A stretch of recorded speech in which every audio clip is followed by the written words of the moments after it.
The Sonic the Hedgehog series is one of the few series where not only do we get a multitude of fan games, but those fan games in very rare cases can rival the quality of official titles. For example, Sonic Galactic or Project 06. But we have to take a look back just 10 to 12 years ago. The landscape of indie game development was much different. It was much harder to make your own Sonic game from scratch because documentation, tutorials, and just resources were very sparse since it was such an unfamiliar ground floor. So today, I want to take a trip back to the past to look at some old Sonic fan games to see how they differ from today's games. And no, I'm not going to talk about Flash games, that's kind of a different topic. I actually talked about that in a video over here, so if you want to watch over there, go check it out. But without further ado, let's start with the newest and work our way down the timeline, starting with... This shit means something to me, man. If you remember, back in 2016, there was a fan game called Green Hill Paradise Act 2, and I remember seeing it everywhere, and yeah, it was an open world Sonic fan game, and it does a pretty good job. But notice how it's called Act 2, because 4 years earlier, Act 1 released, and this was my first ever exposure to the idea or a concept of a 3D open world Sonic game. This was like my wet dream of a Sonic game, and 8-year-old me was pissed off because I didn't know how to download fan games. Now, to gauge how old this is, the original download link to the game doesn't exist anymore, so I had to download a mirror. This runs on the Sonic GDK, which is built on the Unreal Engine 3, and when I downloaded the game, I had to download an installer that had all the assets for the game and then the EXE. And since this game has no way to change the resolution, since there's no menu with settings, it's stuck at this weird stretched and low resolution, so we are stuck with this version of the game. And actually getting to play the game, it's definitely showing its age. The level design feels really empty. It feels like way more like a physics playground rather than an actual level. Even if you try to gain speed with the roll, you lose a lot of control because turning feels really stiff with the controller. Speaking of, you don't turn the camera with the right stick. Instead, you use the left and right trigger to pan left and right, and to look up and down, you have to press up and down on the D-pad. Looking back at this in hindsight, yeah, it definitely shows its age. But to be honest, the concept of an open world Sonic game was still a fresh one at the time, and this is still such a cool game to look at. Up next is what Sonic graphics should have looked like in 2013, Sonic Fan Remix, which a lot of you thought was Sonic 4, and just from that I can probably gauge the age demographic of my channel. Dang, I shouldn't curse that much then.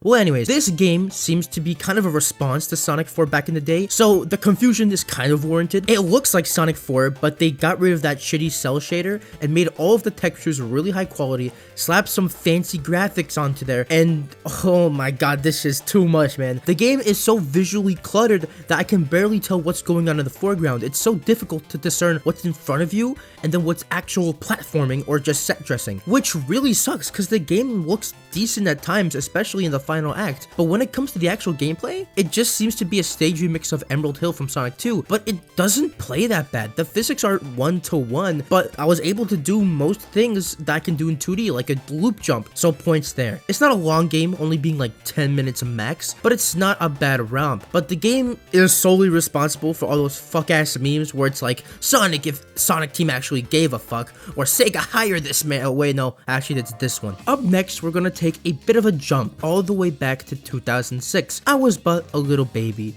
and had no clue what a Sonic was, or what anything was, because I had no consciousness. And it's such a shame because I didn't get to bear witness to what is probably the most impressive Sonic fan game on this list, Sonic GL, a 3D Sonic fan game made in 2006, which looks like an early version of the Boost in 3D, predating Unleashed by 2 years. The mod has been documented by the creator Chris on his channel, with the first post being in October of 2006. And for the time that this was made, this is extremely impressive. We see Sonic running around this beach area, and it looks like a prototype of what the Boost gameplay could have looked like in 2006. It looks extremely basic though, but the idea is there. The graphics as well look really good. You can even see the clouds cast a shadow on the ground and move in real time.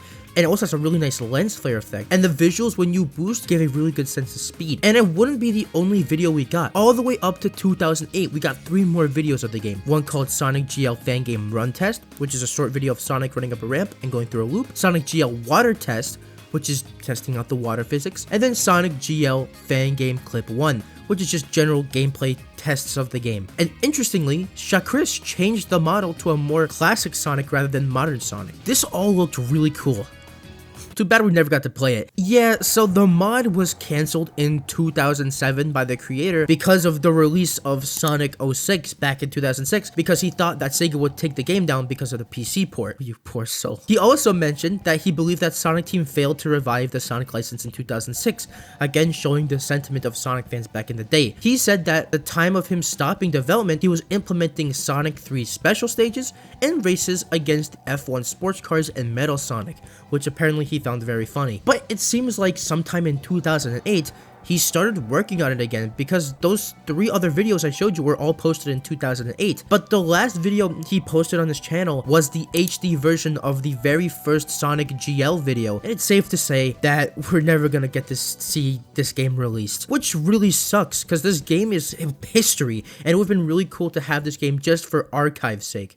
Jumping 4 more years into the past, we are now in 2002, and we have what a lot of you may know, Retro Sonic. And if this sounds familiar to you, it's because this fan game was made by the one, the only, Christian Whitehead, or the Taxman as he's known as. And honestly, I've never played it till making this video. Now, there are 3 versions of this game: the 2002 version, the 2006 Dreamcast version, and then the 2007 version, which is the one that everybody talks about. I played both of them, but I'm gonna primarily be talking about the 2002 version, because honestly, I think that one's way more interesting. But to go over some differences here, the 2002 version has completely different level design to the 2007 version, where I honestly think that the 2007 version does it better, but the 2007 version is missing one zone, which we'll talk about later. And originally, this game was supposed to have 12 zones, and it looks like some of them were supposed to be based off of cut levels from Sonic, which we will see the beginnings of that later. But like a lot of fan games, they just never got finished. Now, going back to the 2002 version, there aren't bosses in this game, which I'd like to point out. It's just interesting. But what is really fun to do in this game is use the fire shield to dash all the way to the end of the level. And once I got to Act 3, I thought, okay, that's a neat demo. Nice to see the little history. Color me fucking surprised when I find out there's a second zone, and the second zone is the cut sand shower zone from Sonic 2. And for some reason, unbeknownst to me, I have never seen or heard of this zone in the game, because for some reason, every time a Sonic tuber talks about this game, they literally just show footage of the first zone, which baffles me, because this is like 100 times cooler. Listen, I always knew that Taxman's ball knowledge was elite, bro. He knows the shit. But yeah, it's really cool to see where Whitehead started off before working on the port, and then eventually Mania. Now for our final game, or games technically. Before we talk about everyone's GOAT, we need to talk about the origins, the Sonic origins. So, Sonic Robo Blast started development in 1997 by Sonic Team Jr. and released in 1998, being one of the earliest Sonic fan games to ever be made. And you can definitely tell. I'm gonna try to not be hard on this game, because you know, it released back in the 90s, but this game is such a fucking wormy cocksucker, you know that? No! The controls are beyond me. You have to use the arrow keys to move, sure, but why is enter jump? What sick masochist made these controls? And then you have the actual gameplay. Dog, the collision sucks. You get stuck in the wall, and then you can't jump out of the wall, and then that leads you to getting hit by enemies, and then the level design is... Okay, yeah, y'all get the point. The game's not good. And Sonic Team Jr. thought that too. So, in 98, after just finishing this game, he started work on Sonic Robo Blast 2, and ever since then, the game has been constantly in development, starting with the first ever version of SRB2, the game. I'm in the fucking building again! Yeah, the first build of SRB2 was still built using the Game Factory engine. I mean, it does have some differences.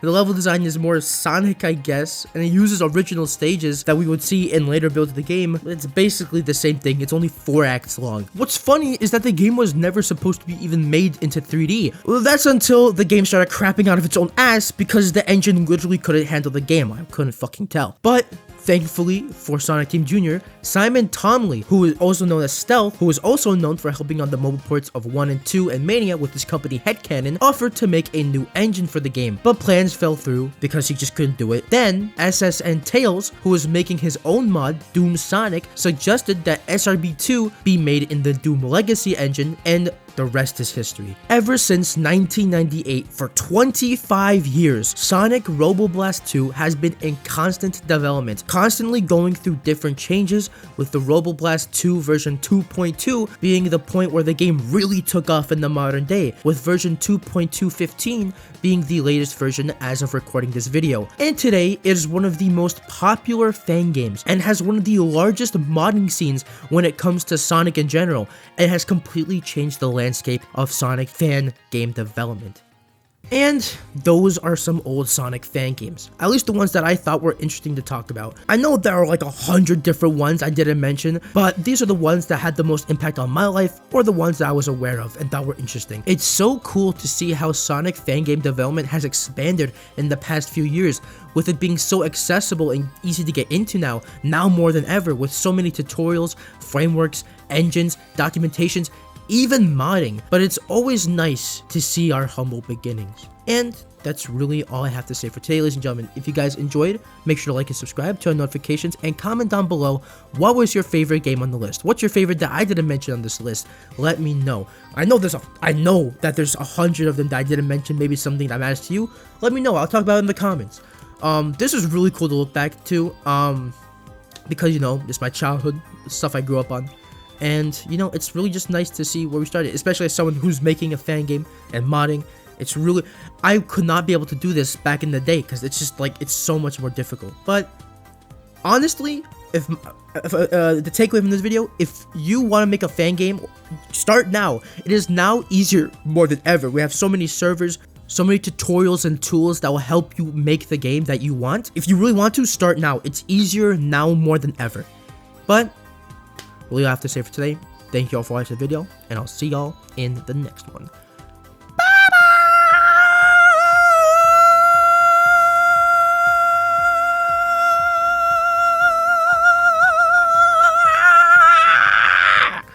Is that the longest bye-bye ever? Holy shit.